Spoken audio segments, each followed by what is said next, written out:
everybody. How's it going? Thanks for joining me. Having a great show today. I think that you're really going to enjoy this guest. Now, a lot of people have been looking at the pro-life movement after, of course, the Dobbs decision. We have this landmark case. It changes the way that people look at abortion law. There's kind of a seismic quake. The left feels like they've lost their power in the Supreme Court. The kind of this huge victory that is supposed to have been this long worn battle for the GOP is finally achieved. And as soon as that happens, it feels like the GOP wants to jump ship. Now, Grayson Quay wrote a great piece on this. He's over at the Daily Caller, and I have decided to go ahead and have him on so we can talk about that, look at the pro-life issue, where it stands now, what the GOP is planning to do with it, and what the future could hold for those who are interested in expanding the cause of pro-life. But Grayson, thanks for coming on, man. Yeah, thank you for having me, Auron. So, like I said, you went ahead and laid out, I think, a lot of the kind of the groundwork in this piece of kind of where we're at. But can you explain, like I said, we're in this place where there's this big victory. Everyone should be celebrating. Everyone should, you feel like, be emboldened by the fact that they were able to finally secure this hard fought battle. And now everybody's walking away. What's going on?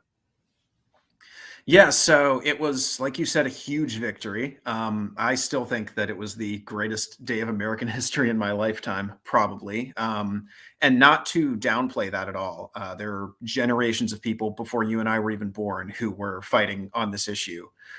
Tens of thousands of people went to jail during the Operation Rescue protests in the 80s and 90s. That history's been largely suppressed, even among the pro-life movement. But yeah, we got the Dobbs decision. It was huge. It's an effort that stretched over decades, from the Clarence Thomas confirmation battle all the way up through Brett Kavanaugh and Amy Coney Barrett. But the backlash was swift and it was harsh. There were, I believe, 6 ballot measures in the 2022 midterms that had to do with abortion, some of which were legalizing it statewide and some of which were declarations that a state's constitution provided no right to an abortion that would open up the door for more restrictions. And there was one, I believe, in Montana that was a born alive infants protection bill. And all 6 of those failed. The most kind of notable and terrifying of those was in Kansas, where you saw a ballot measure saying that there was no right to an abortion in the state constitution fail about 60-40, which is the same margin by which Trump won Kansas in 2016. So even in deep red Kansas, the pro-life position in isolation from all other issues is not popular. The governor of Oklahoma, Kevin Stitt, came into the Daily Caller office a while ago and was answering questions on the record. And, I think in the last 5 elections, every county in Oklahoma has gone red. And even he said he was a little nervous about the possibility of facing a referendum like this in the state. So, what do you think is it that sets this apart? I mean, we're looking at a situation where a lot of people didn't see the red wave that they thought would come. I think many people who were very bullish on Republican politics and the ability of kind of the momentum and the lack of popularity of the Biden administration, how terrible job they're doing, they kind of thought that there would be a big sea change. But like you said, it does seem very specific to this issue. Has the Republican base simply walked away from this? Do you think it's a something where activists or polling or different economic concerns have moved it? What do you think is impacting this? Well, I think there is still a significant and powerful pro-life lobby in this country, which still has the ability to push politicians to embrace pro-life positions. Like you just saw Ron DeSantis sign a 6-week ban in Florida after already signing a 15-week ban. Even though this is not particularly popular in his state, I think it's about a third of the state would support a heartbeat bill. Although abortion polling is always tricky. It depends on how you ask the questions.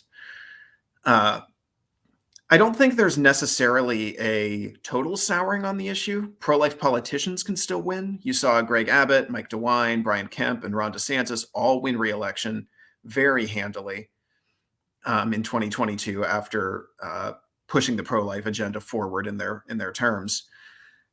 But yeah, I think that there's a good piece by Richard Hanania that came out recently where he laid out the reasons that he thinks the pro-life cause is so unpopular.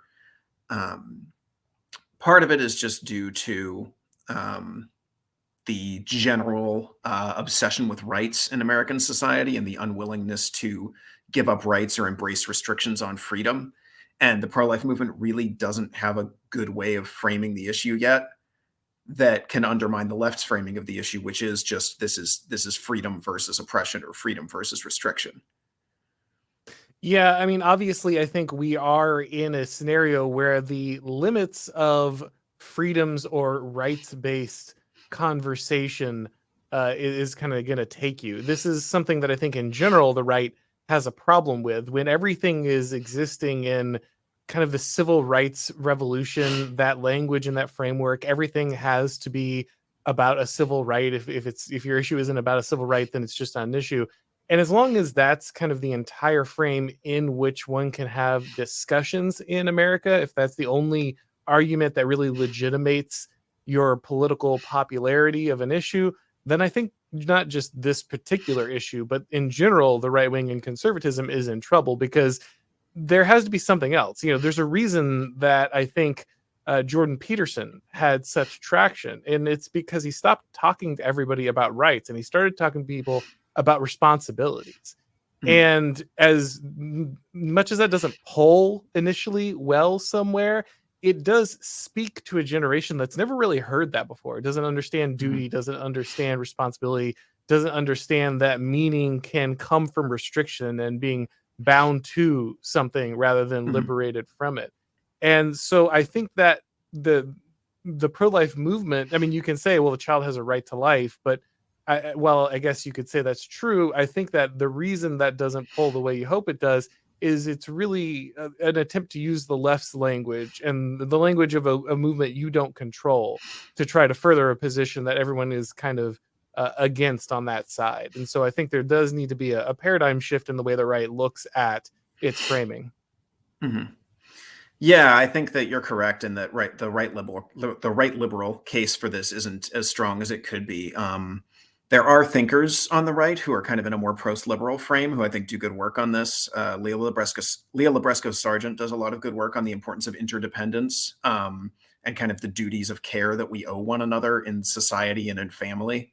And I think that's probably a stronger way to frame the issue in some ways. A common kind of pro-choice argument is, well, oh, if I have to, donate the use of my organs to keep this child alive for 9 months, like, can the state also compel me to give a blood donation to someone who needs blood? And the answer is no. I have my bodily autonomy, and so on and so forth. But it's just this incredibly grotesque, like borderline autistic way of framing the issue when you're thinking of your own child that you're nurturing in your womb and thinking, parasite, invader, like, stop using my organs, right? It's like, what? Yeah, I mean, that's what comes from this need to extend rationality beyond its bounds. Like Mhm. anyone for throughout history understood the difference between these things. It was not something that needed to be explained to them. They didn't need some kind of scientific or complex philosophical argument to understand why compelling someone to give blood would be Mhm. different from a mother carrying their child. But we're now at the point where everything has to be extended into just the most absurd rational argument. And this is where I think also argument kind of breaks down. There Mhm. these questions aren't really questions of pure logic. They're questions of basic morality, of moral visions, and you can't really ration your way from one position to another. There needs to be an emotive cause. There needs to be a connection to things that are beyond us for people to, I think, truly understand kind of the value of this.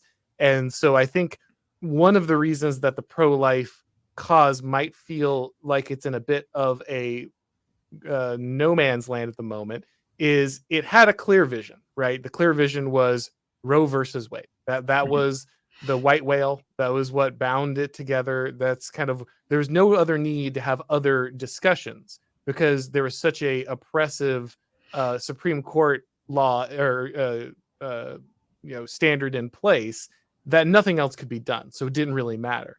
And that kind of gave an animating cause to the pro-life movement that bound it together. But once it was done, you're now just kind of coasting off of, I think, a religiosity and a moral structure that was there at the beginning of the pro-life movement, but doesn't exist in many ways, even on the right at this point. And that means it's very hard to find a reason to move beyond that initial win or to buttress that win, I think, for much of the Republican base. Yeah, this is another difficult angle moving forward with the pro-life movement, is that the pro-life movement at first was kind of Catholic social teaching. You kind of had the strong JP2 theology of the body tradition there on bioethics and the pro-life issue, and then you kind of had evangelicals and Protestants in this country as like the shock troops.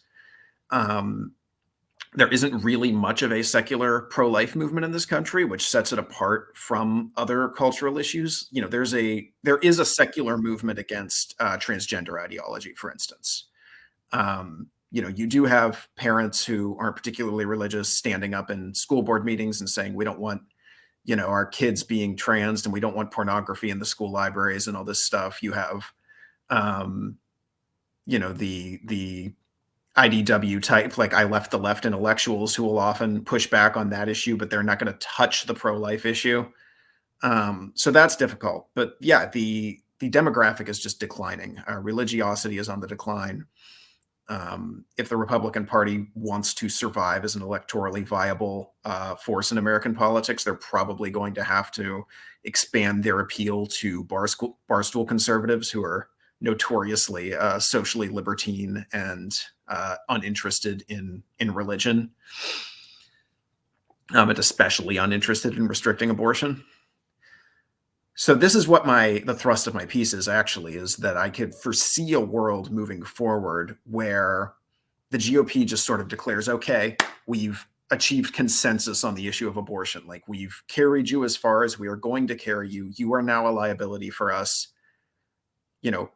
Say out loud that you're content with a 15-week federal ban, or you are going to be exiled from our coalition, like the John Birchers before you. Yeah, I think probably relating to the John Birchers is a more apt comparison than most people understand. It's a bygone era, and most people don't really grasp the level of purging that has happened in the conservative movement and how far left your conservative movement has shifted over time through those different purges, and a purging of the pro-life movement as the same kind of quote unquote extremism that someone like the Birchers would have represented is probably an apt understanding of what the next iteration of the GOP would look like, which really puts us in a weird space. There's a couple questions, a couple directions I want to go from that. So I guess we'll just start from the beginning here. The first thing we should probably address is this a reasonable concern, right? It seems like the vote, you're saying all of these electoral concerns are valid. Maybe the GOP says, look, we're obviously this isn't how I feel, but I'm just making the case here. We're the small government party. We believe in states' rights. We've secured the states' rights to regulate abortion as they see fit, to do all or nothing as they choose. And that's what this party's all about in the first place. There's no reason to do something wildly unpopular that also violates this principle. Why not just leave this here? Well, yeah. So my one response would be, I don't want to give the mistaken impression that I'm opposed to the idea of making tactical decisions in the realm of electoral politics.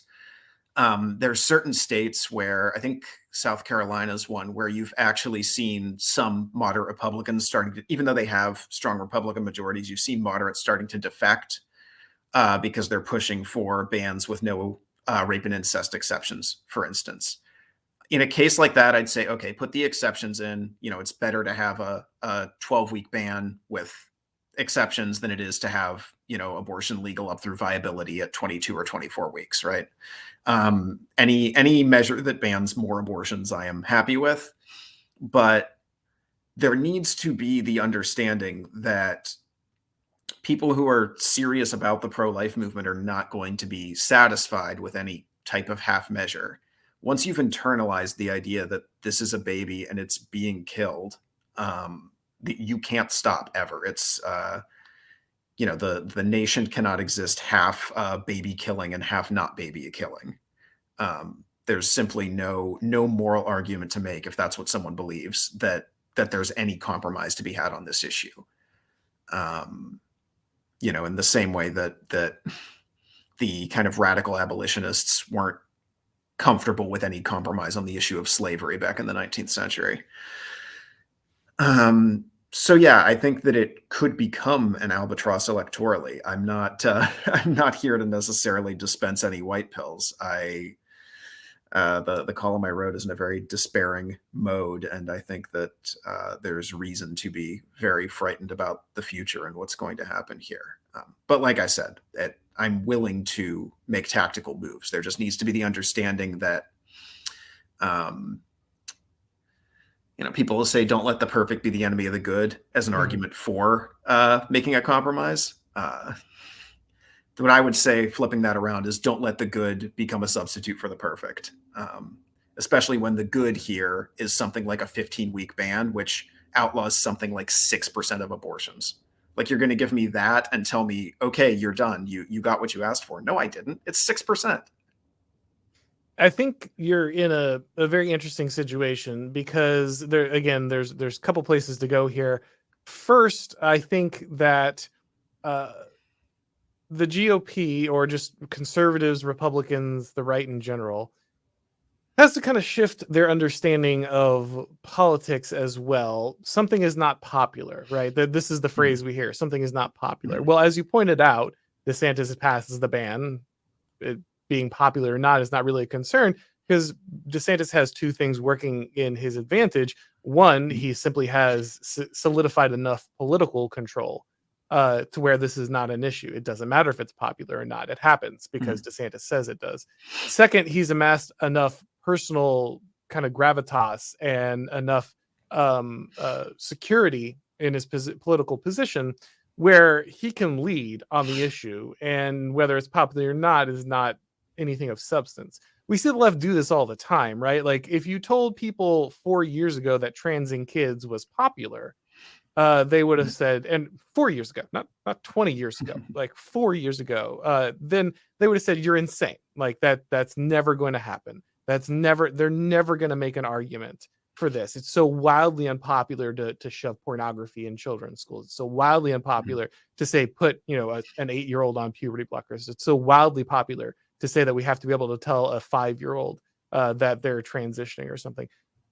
But popularity doesn't seem to have affected this at all, right? This movement advanced in lieu of any popularity. And not only has it advanced, it's winning on almost every front. And it's normalizing things despite having never been popular, right? Yeah. And this is true of many different things. This is true of everything from, forced busing in schools, to gay marriage, to this. So I think the frame of popularity, electoral popularity, is a misnomer in many cases. The GOP, the right, is still chasing the idea of electoral popularity when it's crafting a platform, rather than understanding what they need to do is engineer a situation in which their goals are popular. They become popular because they're winning, because they've been adopted by influential institutions and other things like that. Yeah, so I think you're correct here that the left has a huge advantage on this just because they control the entire cultural apparatus, and their beliefs are coded as high status. So yeah, you're right. They have an ability to move the Overton window and to shift discourse that the right simply doesn't have. And the tools that are at the right's disposal to try to compensate for that disadvantage often end up feeding into the dominant left-leaning narratives. So, for example, there are a few areas where Republican-run states can fight back against this push for abortion ballot measures. One of those is to raise the threshold to get something on the ballot. So make it, 10 times as many signatures before something becomes a ballot measure. Just raise it completely out of reach of an organization. The other one is specific to Wisconsin, where their state Supreme Court just flipped to a liberal majority. The woman who ran as the liberal and won campaigned explicitly on overturning the state's pre-Roe abortion ban, which is a highly unethical thing to do in a judicial race. And she'll probably also overturn the state's state legislative electoral maps, which have essentially gerrymandered Wisconsin Republicans into a permanent supermajorities in both houses, even though they routinely lose the statewide popular vote. So they could use those supermajorities to impeach this new justice and probably have a fairly solid case based on her conduct on the election, on the campaign trail. But again, just that and raising the threshold for a ballot measure are both inherently undemocratic moves, which is bad optics. If you want to look at the actual facts and the actual truth, then you'll see that there are a number of anti-democratic procedures built into the U.S. Constitution. For example, the president could serve infinite terms.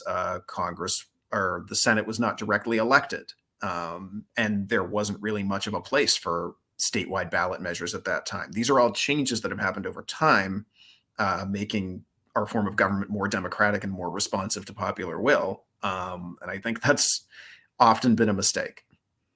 Yeah, you don't have to sell me on that one, as you're probably aware. And anything we can do to make things less democratic is not a particularly unpopular thing for me.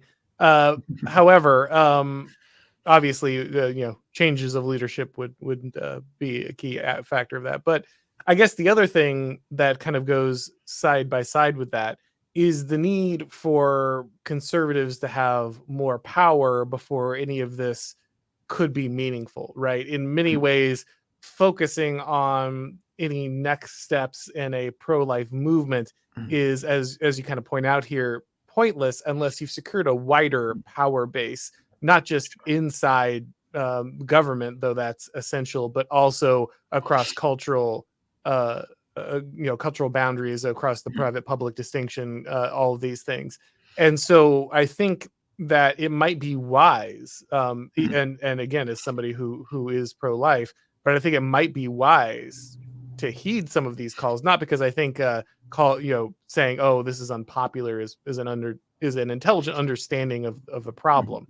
Problem is not that it's unpopular. The problem is that you don't have enough power, and so you would need to acquire power in order to shift popularity in the way that the left does on a regular basis before you be able to do that. And so I think it might behoove the pro-life movement to focus itself more on the acquisition of those levers of power across the things in the way that it did when it comes to the judiciary, right? Like that's a very particular focus. You can arguably say that's the most successful targeting of power by the right in, many, many decades.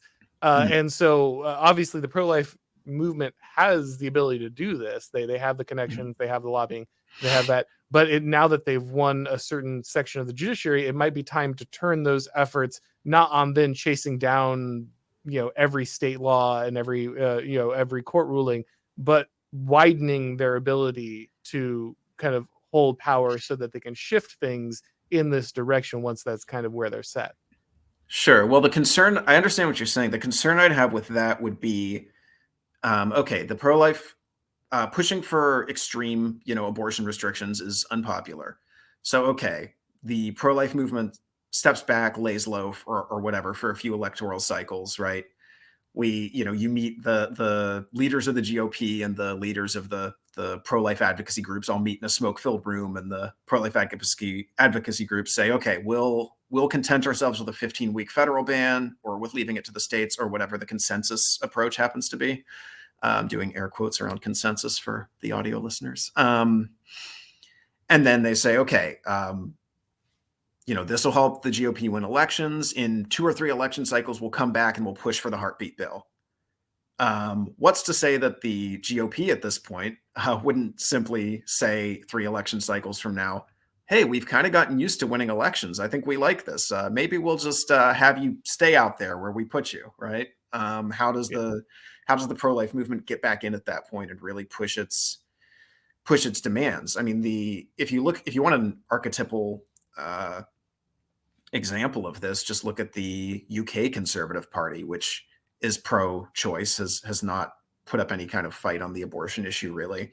In fact, has been in power since 2010 and has overseen the legal enforcement of a ban against thinking prayers near an abortion clinic in your head.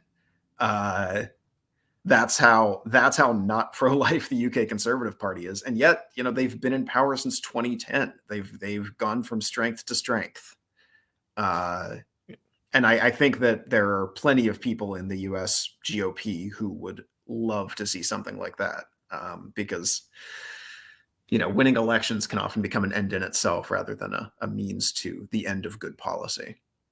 I think you're right.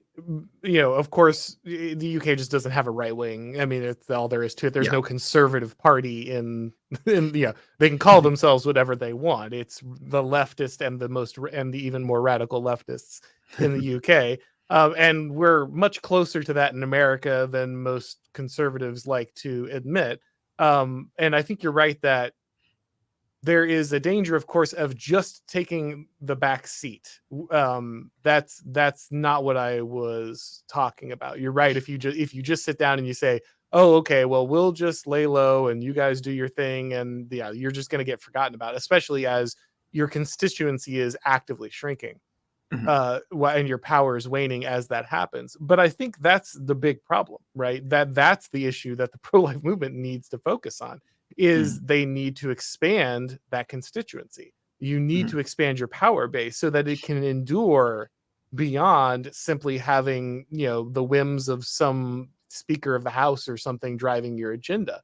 You really need to have a focus on culture. You need to have a focus on an outreach that, an influence that changes these things on a level that's more durable than any given election cycle. Obviously, that's a much larger task. It's far harder, and it's not like it wasn't a monumental enough task to get to where they did with Dobbs' decision in the first place. But I think that is kind of your only way forward, because like you said, your influence will continue to wane if your base continues to wane, no matter what. Like, you're not just going to hold on to all of this in perpetuity.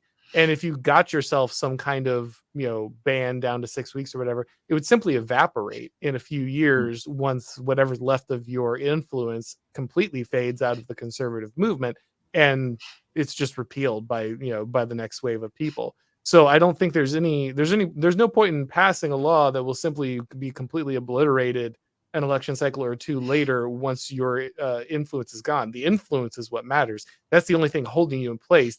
The law is simply a shibboleth. Sure, I see what you mean. So to expand that influence, there's basically two ways that could go. One is we have a massive religious revival in this country, which, if the Holy Spirit sees fit to move in that way, I will be incredibly grateful. I don't know that we can necessarily rely on that in political terms. And the other one would be to figure out some way to appeal en masse to an increasingly secular American electorate, which so far has not been particularly successful. There are secular pro-lifers. I know several of them who work with for example, the Progressive Anti-Abortion Uprising group, who, despite my significant disagreements with them on most policy areas, was actually the pro-life group I chose to work with when I was directly involved in pro-life activism, because they were the most aggressive about pushing for a real pro-life agenda and really taking direct action and moving the needle on that. So if we're able to expand in some way our appeal as pro-lifers to secular voters and secular actors in America, I'd be for that. I'm just generally nervous about this because I don't like the idea of just taking a more secular country as kind of a fait accompli, especially because there's a very ugly side to this potentially, which is, there's the saying, like, if you hate the religious right, wait till you see the post-religious right, where you do have kind of dissident thinkers on the right. Most of them are anons at this point, but there's people who agree with them who will say, why would you fight against abortion? Like, why would you sacrifice the ability to win elections and accrue power to save Shaniqua's fetus, is the term I often see. Like, if Black Americans have higher abortion rates and vote for Democrats at vastly disproportionate rates, aren't they doing us a favor? And shouldn't we just let our political enemies destroy themselves in the womb?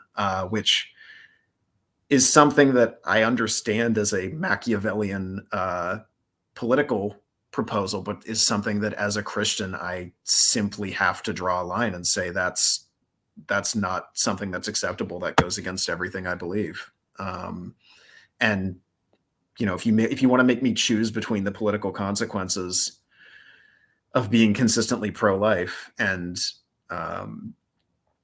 abandoning that conviction to gain the whole world, so to speak, it's not even a question for me. It's not even a choice. Sure, and I'll agree with you there, but of course you understand that the way that electoral math works out is then you end up losing anyway, right? Because your political enemies there are more of them, and you live in a democracy, and so they beat you, and then they just roll back the things that you cared about in the first place. Again, I'm with you on this, but I'm just saying your problem is in the democratic mechanism here, not yes, like of course. I'm absolutely blaming the democratic mechanism here. That is, we agree that is the problem here. The very existence of the democratic mechanism ensures your defeat either way. And so so whether you're Machiavellian about it or not, you end up in the same position. So there's a huge problem there, but like I said, this is a black pill column. I have no good solutions here. not the most exciting or not the happiest one, but though I will say, and I've of course see all of those arguments that you're talking about on the more dissident right and internet anons and such, but I'll also say there are people making very powerful arguments the other way in the same sphere. Benjamin Braddock stepped up and he said, I see a lot of people, saying we need to embrace this. We need to let our political enemies do away with themselves, whatever. And he says, he had two arguments against it. One, he said, we should burn their idols. This is one of the enemy's idols. And so the destruction of the idol is valuable enough in and of itself. It is demoralizing enough for enemies in and of itself to be worth it. And then he also, he posted a video of a father just begging the mother of his child not to go in and get an abortion, and her just ignoring him, and him just falling apart and crying, in the parking lot. And he just said, I don't want to live in a country where this is a thing. Like I don't care. Like I don't care what, this is so evil. It just simply cannot be allowed to exist. And so I hear you. I know there are people who make those arguments. You're right that they're out there, but I just want to say there are compelling voices and influential voices in the anon sphere, in the dissident right sphere, who also make, I think, very, very compelling arguments the other direction. So that is out there. I'm very grateful for that. Certainly. There's who was that French author who wrote the Ancient City? Collage Reference. Collage. Yeah. So there's a professor at Catholic University named Chad Pecknold, who's kind of a post-liberal integralist type. I've had him on the show, actually. Oh, you have? Oh, he's wonderful. Just a really kind man, too, as well. Just a great person to talk to. But yeah, he gave a lecture that I went to once on Collage and the ancient city, and talked about how the city was religious in nature, was founded on its altars, was kind of unavoidably centered around that which it worshipped. And just thinking about that, and thinking about, accounts of the Punic Wars between Rome and Carthage, or the Spanish conquest of the Americas, and seeing these examples of civilizations whose altars were places of human sacrifice, and often of infant sacrifice in the case of Carthage. And yes, it's probably far more jarring to have to watch a baby be thrown on the scalding arms of an idol in open air at a religious ceremony. That's more jarring than to just walk past a brightly colored fluorescent lit clinic and on the sidewalk and know what's going on inside, but you can just kind of ignore it because you don't have to see it. But it's the same thing. I mean, if you'll allow me to get very, very religious for a moment, I think there were real demonic forces behind Carthage and behind the Aztecs, and I think there are real demonic forces behind Planned Parenthood. And I don't think they crave recognition as much as they crave the destruction of human beings. Um, they're perfectly happy to ditch the name of Moloch and allow that to be swapped out for the idea of empowerment or self-determination. But the effect is the same. The effect on the soul of the nation is the same. So I would just urge listeners, if you walk past or drive past an abortion clinic, just in your mind, imagine that this is a tall bronze idol of Moloch and that you're watching babies being incinerated on this idol. And that should give you a sense of the kind of country we live in. And I actually hope you'll think twice before you say something like, this is the greatest country on earth, or speak as though this country has some kind of great moral authority around the world that exceeds that of other countries. We do not. We are in many ways morally equivalent to Carthage or to Tenochtitlan. Yeah, it really is amazing how much you can convince people of when you just kind of materialize things, when you move things into the realm of the scientific and the cold and the analytical. You can try to diffuse many of those, I think, natural spiritual recoiling or disgust mechanisms that would come in when things are otherwise observed. But what I think has shocked so many people is watching this thing, so much of this movement, I think, was advanced because they were able to materialize this and make it cold and clinical and scientific. But now it's shifting back into the realm of spiritual. You see people claiming this as a holy right, as something that is divine in some ways. That you directly see, even the there's a reason that the Temple of Satan is claiming abortion and child transition as religious rituals. That I know that sounds ironic, but it isn't. There's no such thing as ironic Satanism. Exactly. It's just accurate. Mhm. But that said, I guess we can go ahead and actually, I wanted to ask you one more thing before we go. Sure. So what do you think it looks like? Because the pro-life movement has been such a critical part of conservative politics for so long. It has, while its influence has waned, it has been such a massive driving force for fundraising and political activism and all kinds of things inside the GOP. If that influence truly is being ejected from the party, if they really are being abandoned or left behind, what does that mean? I mean, you already said they're going to have to appeal to kind of the barstool sports types, but what does that look like for kind of the internal operation of the GOP when you've removed kind of what's the last vestige and influence of what was the religious right? Well, I think the GOP becomes more electorally successful, is one thing. Looking at it from the other side, though, I would say it's important to remember as pro-lifers that the um, sphere of electoral politics is not the only one. Even if we are entirely ejected from the GOP and the political levers are taken completely out of our hands, we can still run crisis pregnancy centers until the blue states ban them. We can, and when they do, we can run them underground. We can still donate to registries from others in need. We can still adopt unwanted children. We can still protest outside abortion clinics and do sidewalk counseling. And one thing I think would go a long way towards helping the pro-life movement come back as a real force, kind of just on the ground, as opposed to in the halls of the judiciary and the legislatures, is the repeal of the FACE Act. The FACE Act makes it a federal crime to block access to an abortion clinic on the idea that under Roe v. Wade, it was a federal civil right to access abortion. So it was a federal civil rights crime to block an abortion clinic. There's a case pending right now, actually, I believe still pending, that could overturn the FACE Act, since I'm obviously not a legal scholar, but one argument would be that with Roe overturned, it's no longer protecting a civil right. And if that's the case, you could see mass protests like the ones, just for one example, that Randall Terry led in, I believe, the 80s in Buffalo, New York, where some tens of thousands of people descended on Buffalo and simply blockaded all of the city's clinics for days. Imagine the March for Life, but instead of simply walking up and down the National Mall, you had thousands of people surround every single abortion clinic in DC for an entire day, and place their bodies physically between between the so-called doctors who wanted to kill babies and the people coming to them for that service.